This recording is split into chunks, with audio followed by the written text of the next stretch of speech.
Oke, Assalamualaikum warahmatullahi wabarakatuh. Assalamualaikum warahmatullahi wabarakatuh. wabarakatuh. Selamat sore, alhamdulillahirrabbilalamin. Allahumma salli ala Sayyidina Muhammad wa ala ali Sayyidina Muhammad. Alhamdulillah, hari ini kita berjumpa lagi di podcast Ilmu Komunikasi Universitas Batu Raja. Gimana kabarnya nih teman-teman semua, pemirsa Unbada TV yang ada di rumah? Semoga dalam keadaan sehat walafiat. Dan yang pastinya, kebetulan kita lagi nge-tag videonya ini di bulan puasa. Semoga kita semua dalam keadaan sehat walafiat dan bisa melaksanakan ibadah puasa dan bisa full nih 1 bulan penuh ya. Amin, amin. Amin ya rabbal alamin. Ya Allah. Nah, hari ini Kak Fida, kita kebetulan kedatangan tamu yang super istimewa nih. Wah, tamu siapa tuh kira-kira Kak Reno? Nah, ini dia, kita spill perlahan-lahan ya, biar pemirsa yang ada di rumah penasaran kira-kira siapa tokoh tamu kita yang luar biasa hari ini nih. Beliau ini salah seorang dai muda di Kabupaten Oku juga nih, Kak Fida. Selain itu, beliau ini juga salah satu politisi ulung di Batu Raja juga nih, keren nih, luar Keren biasa. banget ya pemirsa. Dan yang paling penting, beliau ini adalah seorang akademisi juga yang ada di Kabupaten Ogan Komering Ulu. Jadi sangat lengkap sekali nih. Kebetulan tema kita hari ini ada kaitannya nih Mbak Fida, antara politik dan generasi milenial serta Gen Z. Ini sangat cocok sekali dengan bintang tamu kita pada kesempatan sore hari ini nih. Baik Mbak Fida, langsung aja kita panggilkan dan kita perkenalkan. Ini dia bintang tamu istimewa kita. Selamat datang, kami ucapkan kepada Bapak Ustadz Azwar Arifin. Assalamualaikum warahmatullahi wabarakatuh. Waalaikumsalam warahmatullahi wabarakatuh. Terima kasih Bung Reno.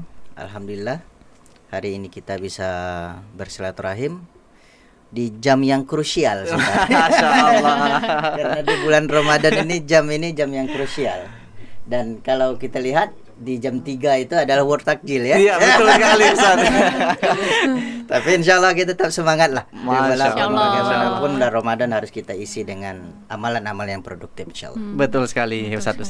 Nah, betul kan Mbak Fida, kita nggak salah undang nih. Kebetulan beliau ngikutin juga masalah World Takjil ternyata. Ini lagi hot banget nih Ustaz yang tentang World Takjil kan yang di media sosial ini. Ustaz, Ustadz ini kan dikenal sebagai salah seorang tokoh politik yang luar biasa, berkecimpung di dunia politik sudah cukup lama nih Ustadz. Kira-kira Ustadz, kami ingin mengetahui untuk mengawali karir di dunia politik, kira-kira Ustadz mulainya tuh sejak kapan nih Ustadz? Ya.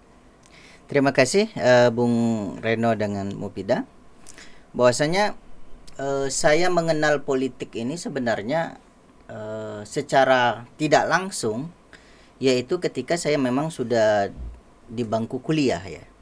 Dimana memang ketika bangku kuliah dulu saya lebih aktif kepada organisasi ya. Kalau sekarang itu BEM ya, Badan Eksekutif Mahasiswa. Kebetulan di tahun 2011 saya itu diamanahkan, diminta oleh teman-teman untuk mencalonkan diri sebagai calon presiden mahasiswa ketika itu. Dan kalau dalam jejak sebenarnya saya nggak ada aliran darah politik sebenarnya. Ya, tapi momentum ketika itu masih hotnya SBY Budiono, di mana Budiono itu adalah seorang tokoh ekonom ya. Nah, maka ketika itu saya kebetulan ketika itu saya adalah mantan ketua koperasi mahasiswa di UIN Raden Patah Palembang.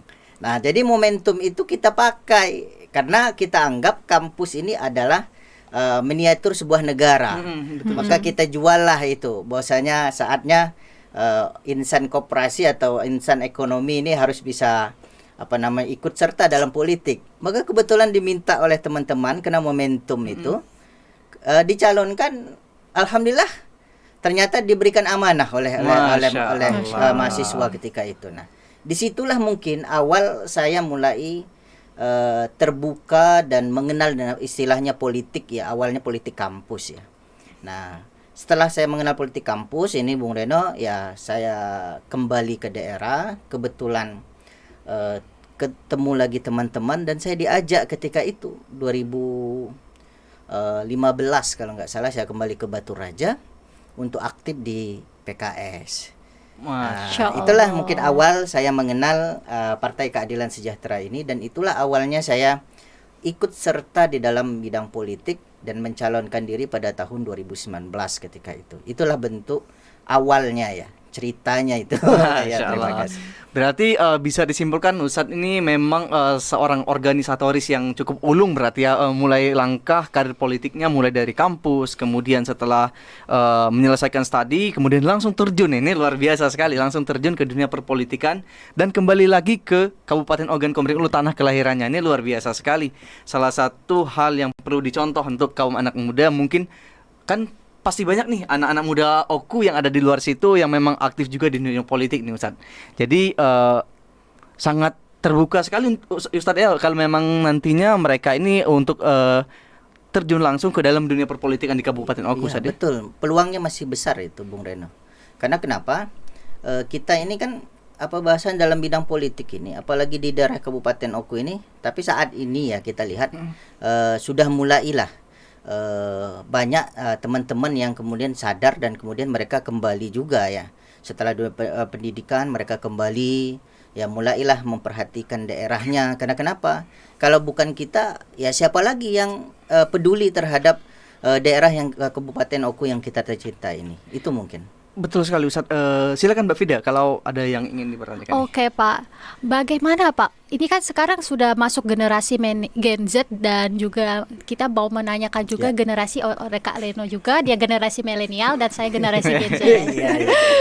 Nah Pak, pandangan Bapak gimana Pak untuk generasi Gen Z dan generasi milenial dalam dunia politik ini Pak? Ya. Saya nggak tahu ini, saya masuk nggak ini milenial atau saya Bapak tuh masuknya ke Gen Z nggak apa-apa sih Pak. Ya, kalau kita bicara tentang Gen Z ini kan memang Gen Z ini unik ya.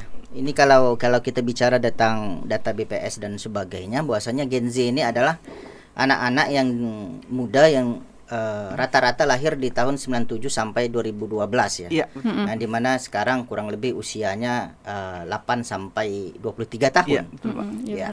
Inilah, nggak tahu saya ini sudah lewat belum ya. Ya. Jadi memang Gen Z ini kalau kita lihat ya ada generasi yang memang digital native ya. Kalau tidak dia tumbuh bersama teknologi. Betul. Inilah. Bahkan anak-anak sekarang ya baru umur jangankan mau 8 tahun ya. Belum lagi TK saja sudah lihai sekali ini mainkan teknologi gitu kan. Bahkan lebih ini dengan orang tuanya dan kita kan. Nah, ini bagaimana pendapat saya terhadap Gen Z ini terhadap politik ya. Memang Gen Z ini mereka menyampaikan sesuatu itu dengan cara-cara unik kalau menurut saya. Bahkan dalam cara mereka menyampaikan sikap politik pun unik. Ya, kalau kita lihat tuh lagi banyak tuh bagaimana Gen Z menyampaikan pendapat seperti apa yang lagi viral waktu kemarin itu kan, mereka mengidentikan Indonesia dengan Konoha semua, kan gitu kan? Iya kan? Iya. Bagaimana mereka no Konoha Indonesia forever, kan? Nah, kurang lebih seperti itulah. Bagaimana Gen Z itu memang lebih kreatif kalau kita dan unik. Ya, bahkan mereka menyampaikan politiknya mereka menyampaikan kritik pun dengan yang istilah kawan-kawan itu yang mereka nyampaikan narasi kemudian cuak. Betul. Ya, mereka lebih santai, lebih soft menyampaikan suatu kritik itu ya. Lebih halus. Nah, dan lebih halus ya. Dan inilah manfaatnya teknologi. Nah, dan ini mungkin yang sulit kami tiru dari generasi yang lama ya. Gitu kan. Akan tetapi memang ada juga kelemahannya kalau saya melihat bagaimana Gen Z ini terhadap politik. Ya. Pertama mereka secara kritik dan sebagainya, tapi sebagian besar banyak Gen Z ini yang masih belum melek politik. Mereka menggunakan teknologi ini ya hanya sekedar, kalau kita sekarang Gen Z ini adalah generasi yang identik dengan akademik sama pekerjaan. Betul. Bagaimana mereka bisa memanfaatkan teknologi itu akhirnya menghasilkan cuan. Ya inilah yang lebih banyak mendominasi. Nah, ini mungkin PR kita. PR kita ini Mbak Vida kan, kemudian teman Bung Reno ya. PR kita sama-sama untuk memberikan kesadaran, untuk menyampaikan bahwasanya politik ini juga harus kita perhatikan dan kita juga memiliki peran. Karena kenapa mau tidak mau ya kita ini adalah sebagai anak muda adalah iron stock generasi harapan untuk membangun bangsa ini. Itu mungkin saya perlu yang saya sampaikan. Wow, luar biasa sekali sekali. perspektif nih Ustadz tentang generasi Z dan generasi milenial nih. Ini berkaitan juga dengan tantangan global ini Ustadz, khususnya yang dihadapi oleh kaum generasi milenial dan Gen Z ini Ustadz. Menurut Ustadz selaku dai muda nih Ustadz, tantangan apa dan kira-kira kiat apa yang harus dipersiapkan oleh generasi muda ini untuk menghadapi tantangan global ini Ustadz? Ya. Generasi muda dalam menghadapi tantangan global ya. Mungkin yang harus kita pahami adalah saat ini dengan bahwasanya teknologi ini memiliki dampak positif juga memiliki dampak negatif. Nah, salah satunya adalah semakin mudah kita akses teknologi ini, maka semakin banyak informasi yang bisa kita dapat, baik itu yang positif ataupun negatif. Ya, ini yang jadi mungkin tantangan kita dalam generasi muda ini, sehingga dan kalau kita lihat masih banyak juga segala informasi ini yang negatif yang bisa diakses. Sehingga mohon maaf ya dalam artian yang kita lihat dalam dalam media sosial itu ada banyak sekali semuanya degradasi moral ya, kemudian banyak sekali hal-hal yang memang tidak pantas untuk ditonton, tidak pantas untuk dilihat, kemudian ini menjadi konsumsi biasa. Nah, maka PR yang paling besar yang harus kita hadapi sebagai seorang dai ini adalah bagaimana kita bisa memanfaatkan teknologi ini supaya teknologi ini juga bisa memberikan yang tadi dalam rangka mengatasi degradasi moral anak muda yang saat ini. Karena kalau sekarang kan pergaulan identik dengan pergaulan bebas, kemudian dengan hal-hal yang menurut kita yang tidak sesuai dengan syariat Islam maupun sesuai dengan adat ketimuran. Nah, ini yang akhirnya kita lebih banyak mengkonsumsi yang mungkin hal-hal yang tidak pantas, tetapi kita adopsi menjadi hal yang biasa oleh anak muda kita saat ini. Itu yang mungkin menurut saya tantangannya. Berarti fokus tantangannya itu berada di sebenarnya ada di keunggulan, ada di tantangannya juga Ustaz ya, Iya, dengan sentuhan teknologi ini Ustaz ya. Ya, betul. Nah, ini selanjutnya Mbak Vida, ini berhubungan dengan kita kembali lagi ke politik nih Mbak Vida. Silakan Mbak Vida. Baik Pak, Bapak kan tadi sempat membahas tantangan dari teknologi banyak anak muda. Iya. Ini kan ke timur-timuran sekarang ya Iya, Pak. iya. Bagaimana Pak untuk meminimalisirkan hal-hal itu tidak terjadi gitu Pak? Ya. Untuk minimalisir ini saya pikir inilah butuh bagaimana PR kita bersama kalau menurut saya. Orang tua juga tidak bisa memberikan akses teknologi ini yang terlalu bebas kepada anak. Maka kita sebagai dai memiliki peran juga untuk mengingatkan atau dalam artian mulailah membuat satu nasihat konten-konten yang mungkin sesuai dengan Gen Z ya. Ya, kalau kita lihat supaya ini juga menarik ya, menarik mereka untuk bahasanya itu mulai tahu dan sadar bahwasanya sesuatu yang adat yang tidak baik itu perlu kita juga counter atau kita harus filter. Difilter. Difilter dengan apa tentunya kita dengan pengawasan orang tua, kemudian kedua kita memperbanyak kegiatan-kegiatan positif ya. Yang mungkin kan Gen Z ini sebenarnya dia ini lebih senang nyepi di kamar. Betul. Kamu rebahan Ustaz, kamu rebahan. Iya, rebahan ya. Karena kenapa? Menurut dia kan segala sesuatu sudah ada semua di teknologi ini. Betul. Sehingga akhirnya apa yang terjadi? Ini mengurangi interaksi ya sama teman-teman ya.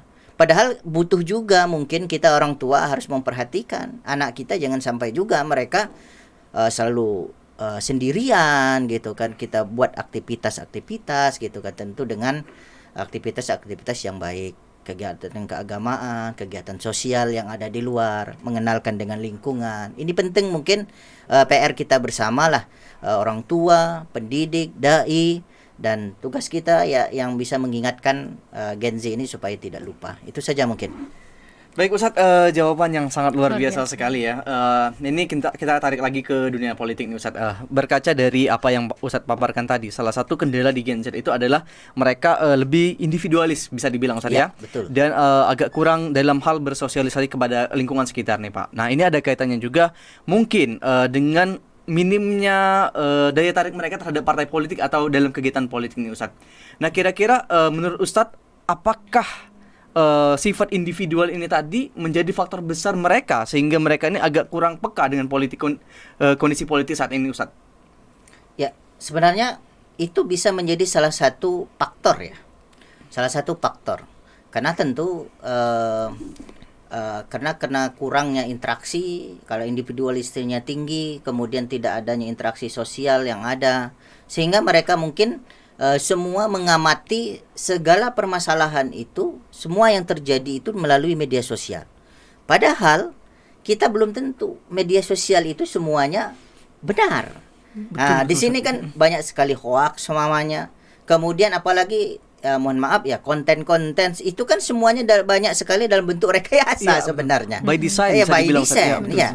Maka interaksi sosial ini nggak bisa karena memang tidak bisa kita tinggalkan. Karena kenapa? Karena kita adalah sebagai manusia ya. Manusia ini adalah makhluk sosial. Yeah. Jadi maka tinggal apakah salah satunya itu adalah karena individualisme yang tinggi, mungkin itu jadi salah satu faktor. Maka kita juga harus mengatur ritme tadi. Gen Z ini jangan sampai mereka akhirnya 100% fokus kepada teknologi tapi mereka melupakan lingkungan sekitarnya. Karena sekarang banyak nih, jangan sampai tetangga di samping saja kita nggak kenal. Ya, gitu. Nggak taunya kita ketemu di mana rupanya ada Mas, tetangga rupanya sampingan rumah kan. Benar. Iya. Itu mungkin, terima kasih. Silakan lanjut Mbak Fida. Oke Pak, kan kaum milenial dan kaum Gen Z ini banyak sekali Pak ya, yang saya lihat suara peroleh umumnya gitu kan, kaumnya muda itu 55% kalau nggak salah total pemilihan di 2024 ini. Bagaimana strategi Bapak untuk meraup suara tersebut Pak? Ya. Kita kemarin kalau di PKS sebenarnya karena kebetulan ya kita ini juga adalah masih masuklah generasi milenial lah ya. Iya. Ya. Karena kebetulan generasi milenial ini kan generasi yang mungkin lahir di tahun 90-an ya, lah ya. Betul, 90-an ya. Nah, kebetulan saya mungkin beda tipis, saya 89. Ya. Ya, jadi memang bagaimana cara kita meraup suara generasi milenial ini yang cukup banyak. Di PKS ini sekarang ini kemarin kepengurusan kita itu banyak sekali orang generasi milenial. Termasuk ketua, sekretaris, bendahara itu rata-rata semuanya adalah generasi milenial. Kita masih muda di umur 30 sampai 35 tahun. Masya Allah. Nah, dan tentu ini salah satunya kan sekretaris saya itu kelahiran 90 itu.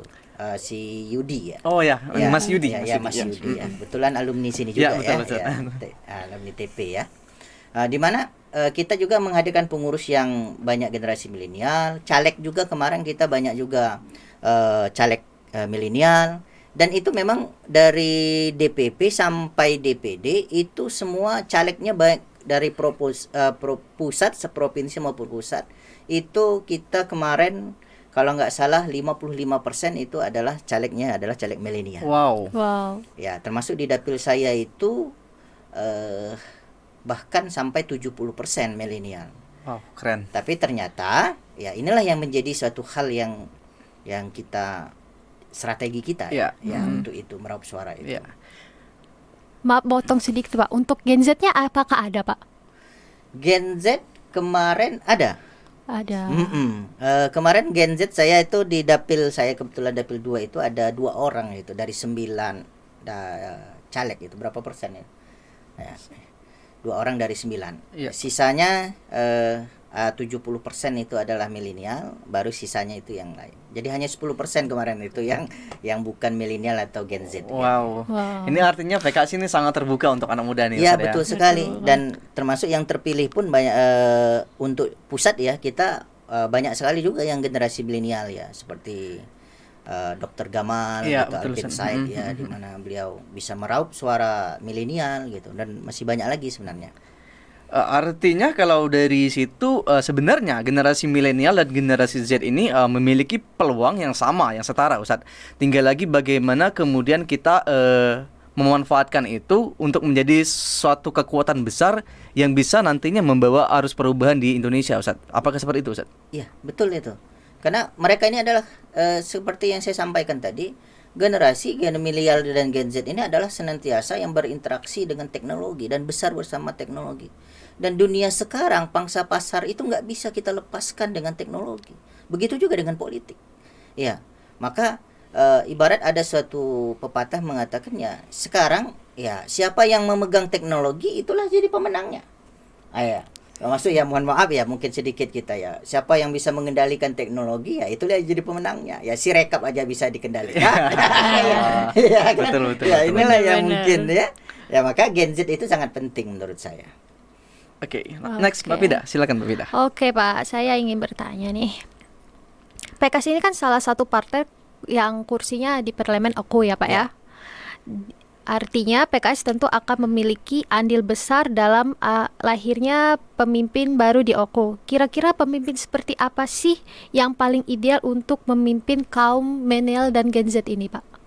Ya, kalau menurut saya pemimpin yang ideal, karena mohon maaf ya, karena memang dunia sekarang kita ini, menurut kami PKS adalah pemimpin yang paham dengan Gen Z ini, ya, Gen Z dunia digitalisasi ini, atau dalam artian yang pemimpin yang terbuka dengan teknologi, dan pemimpin yang siap juga memanfaatkan teknologi ini, tapi tidak melupakan juga nilai-nilai agamisnya juga harus diperhatikan. Karena kenapa? Yang bisa mengcounter dampak negatif dari manfaat teknologi ini adalah nilai-nilai spiritual. Maka iya, pemimpin ini juga harus memperhatikan nilai-nilai spiritual yang ada di masyarakat Oku ini ke depan. Dengan program-program sehingga Gen Z ini lebih bisa mendapatkan filter yang lebih kuat dalam bidang mungkin religiositasnya ya. Karena kenapa yang bisa mengkarter itulah. Ya, jangan sampai nanti kita membukakan seluas-luasnya teknologi, tetapi kita melupakan filter atau counter itu. Itu mungkin yang menurut saya pemimpin yang kita harapkan dan harus sesuai dengan generasi milenial. Dan itu saja mungkin. Ya, berarti tantangan kedepannya untuk calon pemimpin khususnya di Oku, karena ini kaitannya dengan Pilkada serentak 2024, Ustaz. Berarti segmentasi pemilihnya ini kan ada di generasi milenial dan generasi Z yang cukup besar pengaruhnya, Ustaz. Nah, berarti nanti ada tugas besar bagi siapapun nanti yang akan ikut kontestasi untuk memberikan alternatif solusi yang bisa menarik hati suara milenial dan Gen Z ini, Ustaz. Apakah seperti itu, Ustaz? Ya, salah satunya seperti itu. Karena kenapa? Seorang pemimpin ini kan, kita ini kan orang generasi Z ini, anak muda ini kan begitu banyak ya. Jangan sampai kita tidak memberikan perhatian yang lebih kepada mereka. Maka saya yakin siapapun nanti yang akan ikut dalam kontestasi pilkada, mereka akan cukup memperhatikan generasi Z atau milenial ini. Sekali lagi, walaupun selain milenial dan Gen Z juga, ada juga pilkada kita ini lebih cenderung, kalau menurut saya lebih banyaknya kesukuan juga. Ya, dampak kedaerahan, kesukuan ini juga memberikan pengaruh juga dalam pilkada. Ya. Nah, tapi mungkin yang tidak bisa dampak kesukuan dan kedaerahan ini kan mungkin Gen Z yang lebih terbuka ya. Iya, betul. Ya, kalau yang generasi sebelumnya mungkin lebih tinggi ke arah sana, betul, gitu kan. Tapi Gen Z karena mereka sudah terbuka, saya pikir ini bentuk perlu pemimpin yang memiliki ide-ide kreatif, ide-ide yang yang segar, ide-ide yang baru, sehingga memberikan secercah harapan untuk generasi Z ini atau generasi milenial ini, bahwasanya politik ini baik, politik ini bagus, juga bisa memberikan manfaat untuk mereka dan masyarakat Kabupaten Ogan Komering Ulu. Karena kenapa? Politik ini kan ada juga identik dengan kotor. Betul. Sehingga salah satu faktor juga membuat orang tidak tertarik dengan politik.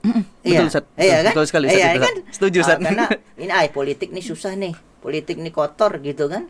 Teman jadi lawan jadi teman, dan kemudian ibaratnya istilahnya nggak ada teman yang abadi, adalah kepentingan yang abadi. Betul, Ustaz. Sehingga banyak orang yang akhirnya antipati dengan politik. Dan ini juga jangan kita tunjukkan gitu. Kita harus berikan contoh bahwasanya politik ini menarik, politik ini santun, politik ini baik, dan memberikan dampak yang baik untuk kita ke depan maupun daerah kita ke depan. Itu mungkin yang harus ditonjolkan, yang harus diberikan oleh siapapun yang ikut serta dalam kontestasi pilkada pada 2024 ini. Terima kasih. Pada dasarnya berarti poin pentingnya itu adalah politik keteladanan, Ustadz ya. Ya, betul sekali. Kalau yang dari Ustadz paparkan tadi berarti memang nanti siapapun tokoh yang mampu memberikan sifat keteladanan kepada generasi Z dan generasi milenial, kemungkinan besar untuk mendapatkan hati kaum ini juga besar juga berarti, Ustadz, peluangnya. Besar juga peluangnya, harapannya itu. Nah, Mbak Fida, silakan nih. Pertanyaan pamungkas nih, Mbak Fida, silakan. Oke, Pak. Pesan dan harapan untuk kaum milenial dan Gen Z, khususnya dalam merubah mindset soal politik ini, bagaimana, Pak? Pesan saya, jangan takut untuk terjun dalam bidang politik. Karena sebenarnya politik ini sangat asik dan menarik. Ya, karena kenapa? Dalam bidang politik ini juga kita bisa belajar sambil berbuat. Ya, kita bisa belajar sambil berbuat. Belajar seperti apa? Kita belajar mengenal lingkungan kita, sosial kita, tipe masyarakat kita. Kita bisa mengenal begitu banyak orang, relasi. Kita juga bisa membangun mitra yang banyak, sehingga insya Allah kita dimanapun kita nanti ke depan akan bermanfaat bagi kita ketika nanti itu. Nah, kemudian ya jangan takut untuk terjun politik, karena sekali lagi kalau kita ingin melakukan lompatan yang baik, lompatan yang cepat, maka terjun dalam bidang politik. Wow.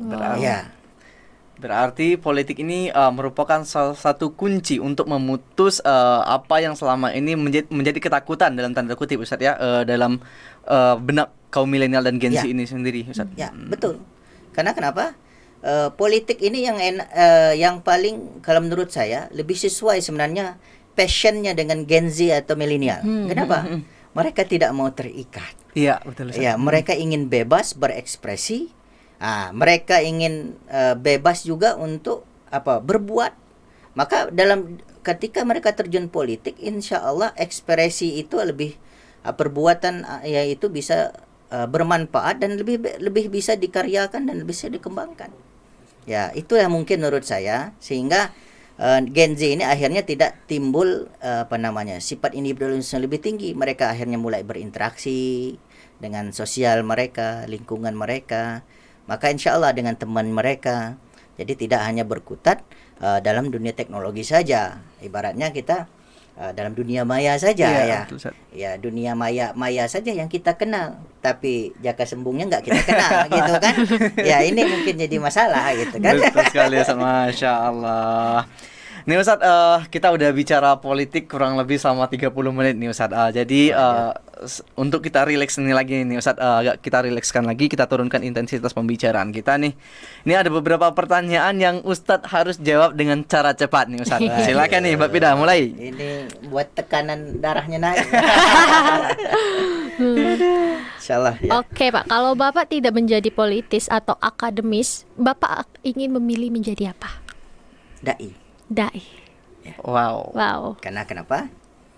Bagi saya, nahnu du'at qabla kulli syai. kita nih, saya ini adalah dai sebelum saya menjadi apapun itu. Nah, itu prinsip yang saya pegang. Maka walaupun saya sebagai politisi, maka saya dai yang berpolitik. Maka ketika saya menjadi seorang akademisi, maka saya menjadi dai yang mengajarkan ilmunya dalam bidang akademik, mengembangkan. Maka itulah, karena sehingga akhirnya apa? Nanti ketika kita menjadi seorang dai, menurut saya ya kenapa saya memilih itu? Ya, karena insya Allah kita bisa menebarkan manfaat yang lebih banyak. Nah, itu mungkin. Wow, luar biasa perspektif Ustadz ini memang luar biasa, nggak kaleng-kaleng. Insight-insight baru yang kita dapat nih Mbak Fida, betul nggak nih Mbak Fida? Bener banget Kak Reno, mantep betul. Nah itu tadi kalau pertanyaan dari Mbak Fida. Sekarang giliran saya nih Ustadz yang nanya. Pertanyaan saya Ustadz, jawab cepat juga nih Ustadz ya. Kalau misalnya ada mesin waktu, kira-kira Ustadz ingin kembali ke masa apa dan apa yang ingin Ustadz perbaiki? Mungkin kalau saya tidak mau berandai-andai. Karena bagi saya insya Allah semua jalan yang sudah saya jalani itu adalah sudah saya maksimalkan. Ya, ketika dalam dunia pendidikan saya sudah maksimalkan. Ketika saya masa anak-anak juga saya sudah cukup lah. Maka tentu saya tidak bisa berandai-andai untuk mengulang. Tetapi saya lebih bagaimana kita harus memiliki berpikiran ke depan. Wow, itu kalau menurut saya. Wow, keren sekali nih. Berarti apapun yang kita jalani sekarang lakukan sebaik-baiknya, dan apapun yang sudah terjadi itu sebaiknya kita lupakan dan kita fokus ke depan. Seperti itu Ustadz ya. Iya, betul sekali. Nggak perlunya penyesalan lagi kan, karena sesuatu sudah kita lakukan dengan baik insya Allah.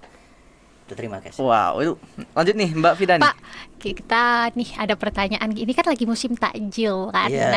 Bapak lebih memilih tim es dogan atau es teler? Wow, Mbak Fida pertanyaannya jam 3 sore loh. Waduh. Ini pertanyaan ini ujian. Di tengah panas-panasnya, ini tengah berjuang, ini tanya nih es dogan atau es teler.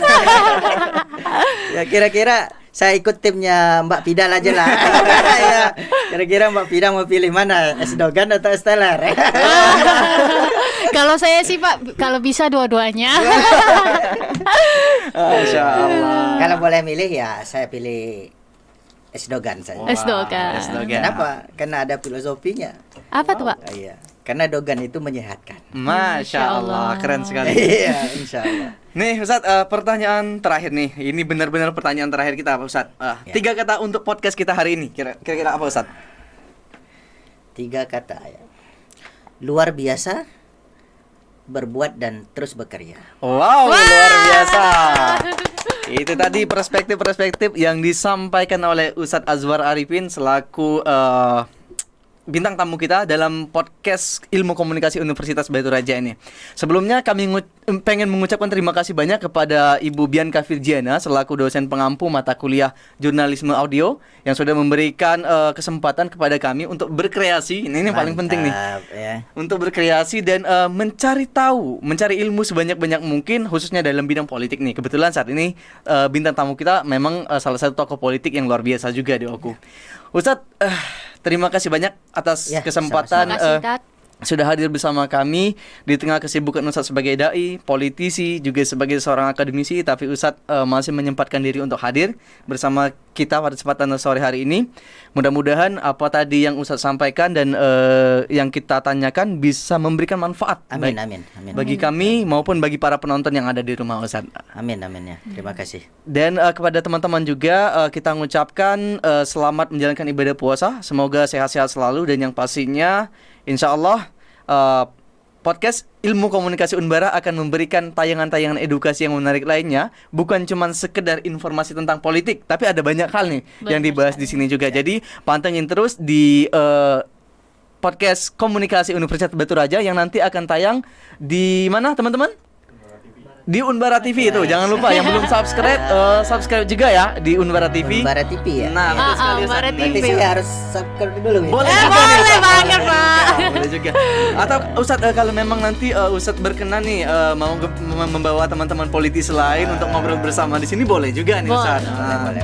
Supaya menambah khasanah pengetahuan kita khususnya dunia politik. Ustadz, terima kasih banyak ya Ustadz ya. Terima kasih banyak, Sehat-sehat Ustadz. selalu. Terima kasih. Dan salam untuk keluarga di rumah. Wassalamualaikum warahmatullahi wabarakatuh. Waalaikumsalam warahmatullahi wabarakatuh.